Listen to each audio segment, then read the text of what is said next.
Morning, all. All right, so we're starting off with a news video today, September 3rd.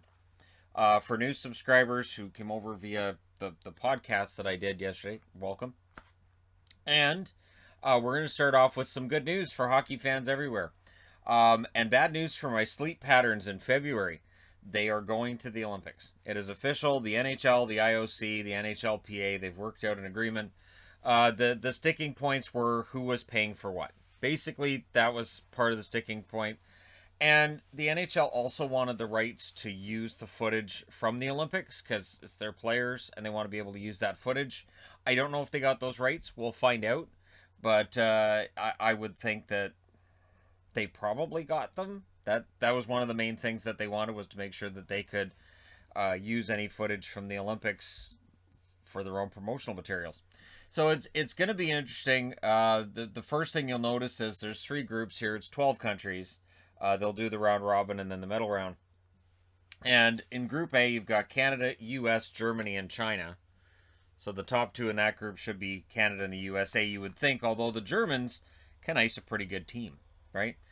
China, the host country, likely doesn't make it here if they had to go through the tournaments to get here, but they're the host country, so they don't need to go through that. Group B, Russia, Czech Republic, Switzerland, and Denmark. The big question mark here is going to be, and I know they're the ROC. I'm not calling them that during the tournament. It's Russia. It's just the Russian Olympic Committee. It doesn't matter.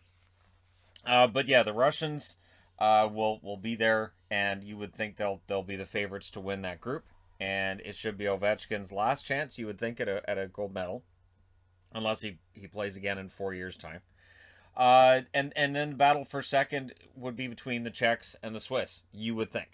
Denmark, another country, he can't take them for granted. So Germany's the one to watch in Group A for an upset, and Denmark absolutely capable of manufacturing an upset in Group B. Group C, Finland and Sweden, they have to be in the same group because you have to get that matchup, right? Slovakia and Latvia, who qualified in the tournament just last week, right? And so Slovakia, Latvia, Denmark, the final qualifiers for this. And Slovaks are capable of an upset or two. And Latvia, it should be interesting to see how this goes. Group C might be the most competitive. Group A might be the easiest one to figure out who the top 2 will be.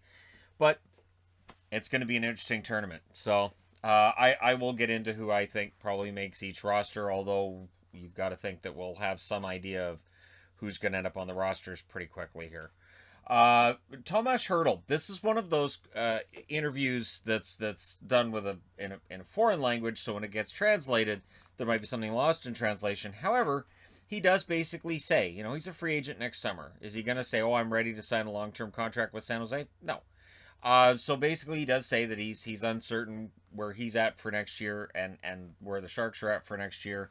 And considering the last couple of seasons for San Jose, it would be understandable if, since he's an unrestricted free agent next summer, he wants to have, maybe some control over what happens from here. So does Hertl play the whole season in San Jose? Does he sign an extension? We'll see.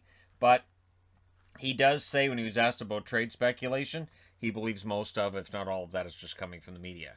So it's likely that maybe he read something, calls Doug Wilson, and Wilson says, don't worry about it, which doesn't necessarily surprise me. So Hertl, we'll see what happens during the season and whether or not he stays in San Jose, or if they fall out of the running for a playoff spot, if Wilson's willing to move a guy like Hertl, who's still relatively young. Like it's not like he's in his mid-30s or anything. So we'll see where things go for Hertl this season. We are 22 days away from the preseason. Preseason starts 3 weeks from Saturday. We are 39 days away from the start of the regular season. So we are close, and we still have a lot of names on the unrestricted free agent list. Galchenyuk's the most well-known, I would think, and maybe the most likely to get a tryout. You have to think these guys, if they get contracts, they'll be tryouts, right, for training camp. VC is a guy who everybody was fighting over years ago. Remember that? When this channel was first starting up, everybody was fighting over Jimmy VC and who's going to get his rights. And now he's sitting there and just sitting there. Coburn, Dubnyk, Zajac, Zajac, of course, there were rumors he was going back to the Islanders. Well, we've heard Parise is. We haven't heard anything on Zajac yet. Ryan Donato, Bozak, Chason, Bobby Ryan, Eric Stahl, Eric Gustafson is still out there. I do think Gustafson probably gets a tryout as well. Sevier, Neal, Gusev, Marlowe. Marlowe, of course, who beat Gordie Howe's record. So is that it? Or does San Jose circle back and say, sure, we'll give him another year? McElhinney is still a UFA as well. Probably done at the NHL level, but you just never know. Restricted free agents of note, and this isn't all of them. There's 23. According to Cap Friendly, there's still 23 restricted free agents. These are players who may not show up in camp. Kaprizov, Quinn Hughes, Brady Tkachuk, Batherson, Roenick, Dahlin. Dahlin's the interesting one here, of course, for Buffalo. Buffalo's been taking care of restricted free agents the last couple of days. We'll see whether or not Dahlin gets done soon. Pettersson, of course, along with Hughes, the discussion in Vancouver. That discussion is going to get a lot louder if these guys aren't signed by the time training camp rolls around. Yamamoto, Robert Thomas, Nolan Patrick, and Kiefer Bellows. And again, those are the notables. There are a few others as well, but we'll see how much these guys get. Some of them, I don't think it should be that difficult. I don't think that Patrick, Thomas, Yamamoto, just as three as examples, and Bellows, sure, 4 examples of guys who should be relatively easy back and forth, you would think. We're bridge deal. 1.5, 2 million, sure, for some of these guys. So we'll see what happens. Some of them will be higher, but it really probably doesn't take that long. So I would imagine this restricted free agent list will get shorter and shorter over the next, I'll say, week. But there you go. So let me know your thoughts regarding the NHL heading to the Olympics and my sleep being just destroyed for the month of February. Because, again, the games are going to be in the middle of the night in all likelihood. Some of them are going to be in the middle of the night.